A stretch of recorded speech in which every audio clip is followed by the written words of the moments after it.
আবার বেরিয়ে পড়লাম, আবার স্টার্ট দিলাম একটা নতুন সি বিচের খোঁজে। তো এখানে পাশাপাশি অনেকগুলোই এমন সি বিচ আছে বা দেখার মতো জায়গা আছে যেগুলো গাড়িও ঢুকে না। তো গাড়ি না, চার চাকা না ঢুকলে জেনারেলি কেউ আসে না, পিপাসুরাও আসে না। তো আমরা তো বাইকার, তো বাইক নিয়ে যেতে আমাদের অসুবিধা হয় না। তো এখন আমি সেরকমই একটা বিচে যাচ্ছি যেখানে চার চাকা নিয়ে ঢোকা সম্ভব নয়। চলুন দেখা যাক জিনিসটা কী আছে। এটা অ্যাকচুয়ালি নামটা যেটা আছে সেটা হলো কি বাগুড়ান জলপাই সি বিচ।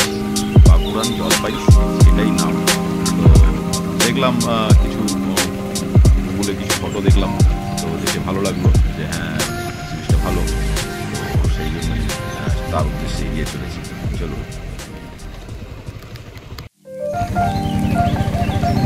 এটা সম্পূর্ণ ভার্জিন একটা বিচ, বাগুড়ান জলপাই সি বিচ। এটা দিয়ে কেবলমাত্র বাইকই যাবে, চার চাকা আসার কোনো চান্সই নেই। তো চলো ভাই, একটা সি বিচে যাওয়ার রাস্তা ঠিক আছে। এখান থেকে বেশি দূরে আর নয়।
এটা বাগুড়ান জলপাই সি বিচ।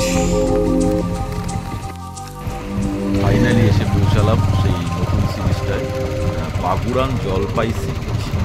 এই বিচটাতে জেনারেলি মানুষজন তেমন কেউ আসে না, কারণ এখানে কমিউনিকেশনটাও নেই। আর রিসর্ট বলতে এখানে তেমন কিছু থাকার ব্যবস্থা নেই, তবে একটা ছোট্ট দেখলাম আছে। তো ওই রিসর্ট আছে, রিসর্ট ঠিক নয়, মানে ওটা ছোটোখাটো ওই বিচুলি দিয়ে বানিয়ে একটা গ্রাম্য পরিবেশ তৈরি করে একটা থাকার ব্যবস্থা আছে। তো কিন্তু এখানে পরিবেশটা খুবই ভালো হচ্ছে। একদিকে পুরো ঘন ঝাউবন, আর ওই ঝাউবনটার মধ্যেই আছে বাগুড়ান জলপাই পিকনিক গার্ডেন।